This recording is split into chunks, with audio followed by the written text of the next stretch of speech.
Okay, hello everybody. I'd like to welcome you back to the second part of the first semester. I believe, or it's my opinion, that before we delve into the topics for the outstanding topics, that we should review what we've done so far.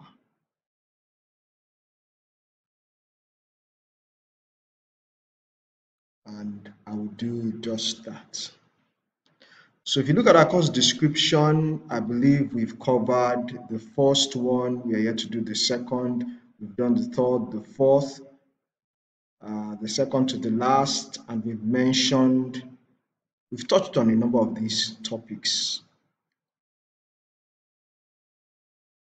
So for the second half of the semester, the lectures have been packaged in a 5-series format. So this is the first lecture. It's also on the LMS. Next week, by God's grace, we would go into average pressure determination. We would have a quiz, and then we'll touch on the other 2 to 3 topics. This is what I'm considering when it comes to grading. The attendance which we covered in the pre-lockdown will be 10 marks. The tutorial questions that you did during the lockdown will be 15 marks. And then the quiz which we'll do in a week to 2 weeks will be 15 marks, and the exam will be 60. Now, one definition I've harped on all through the classes, what well test is all about. Remember, well testing is a dynamic, it entails obtaining information when the well is in its dynamic state. It involves simultaneously measuring pressure and rate under controlled conditions, whether you are producing or injecting. And the well test is very crucial because it is required to establish commerciality, the rates at which the wells can be produced, and based on that, the reserves are booked. We have majored on pressure transient tests. There's another type of well test which are referred to as deliverability tests, basically to determine the well potential, the potential of the wells, but we have majored on pressure transient tests.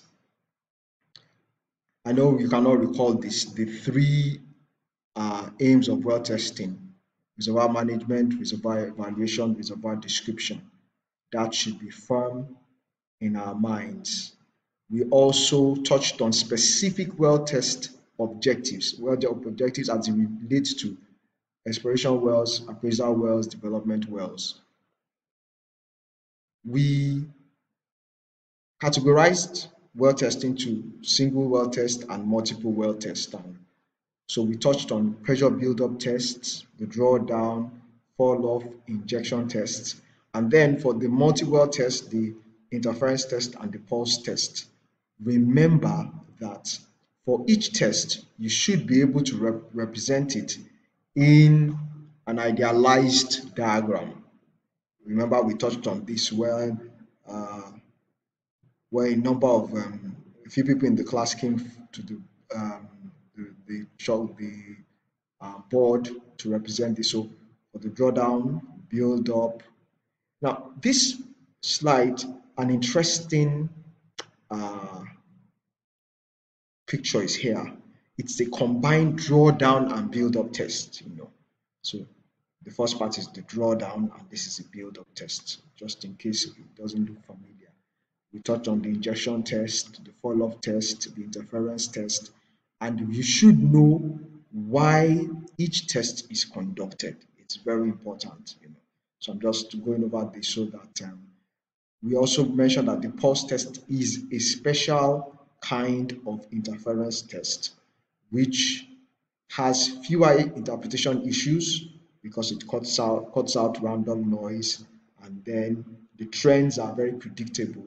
So interpretation is not as much as an issue as you have with the regular interference tests. These are deliverability tests, which are not our main concern in this class, but we also touched on them.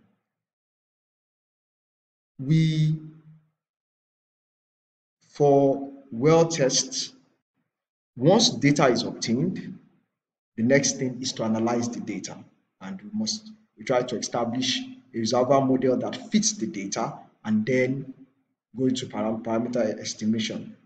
In the class so far, we've used two plots. We've used the Cartesian plot, and we've used the semi-log plot.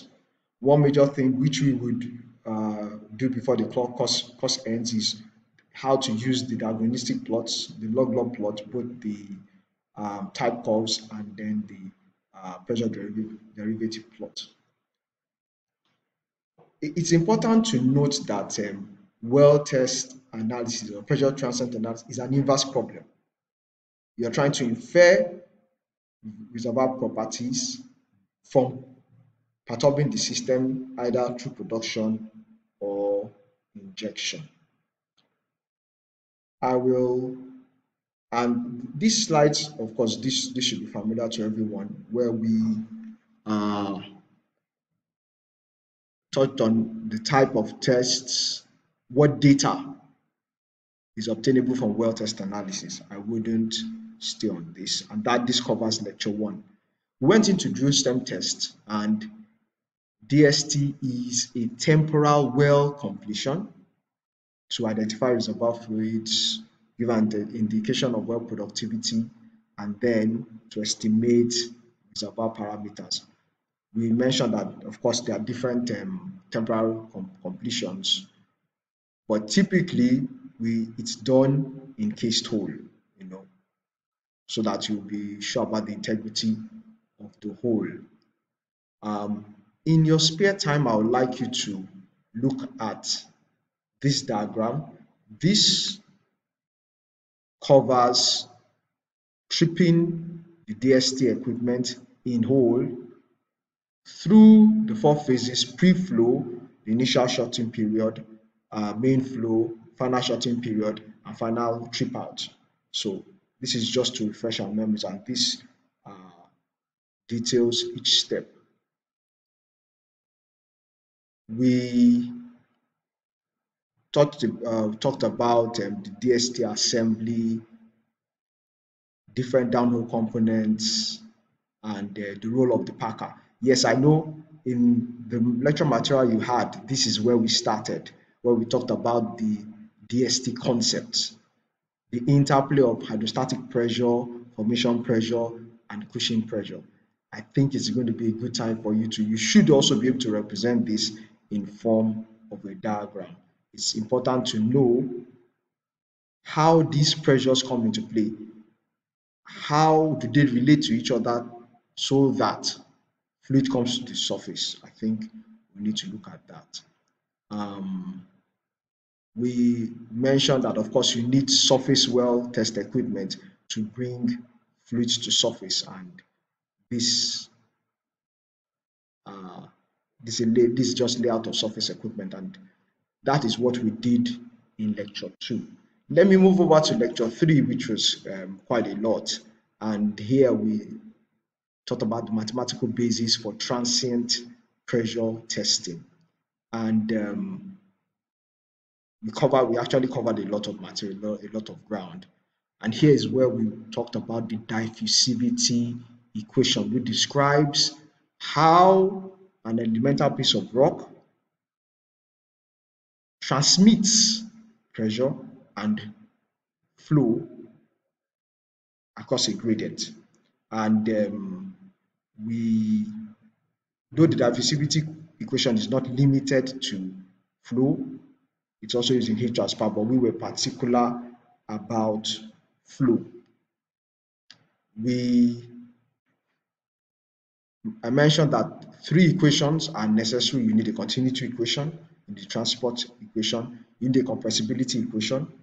In our case, the continuity equation was conservation of mass.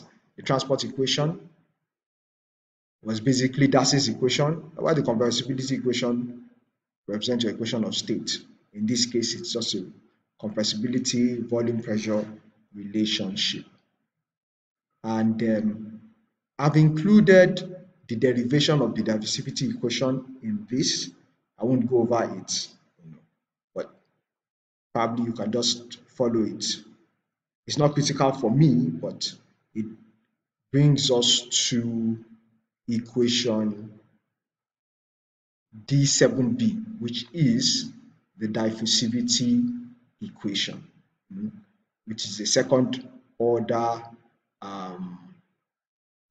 partial differential equation, and this is the equation in a simplified form, where the mu here is hydraulic diffusivity.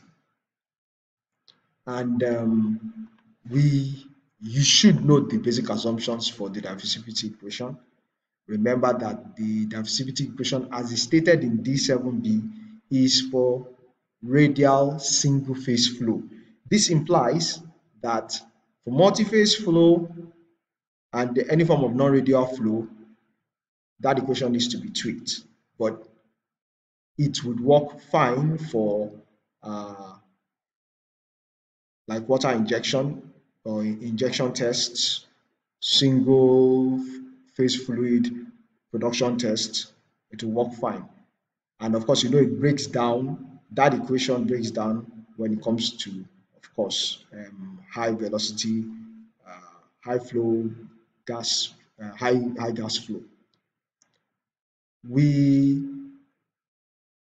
Of course, to solve the diffusivity equation as you have it, this is where your calculus comes into play.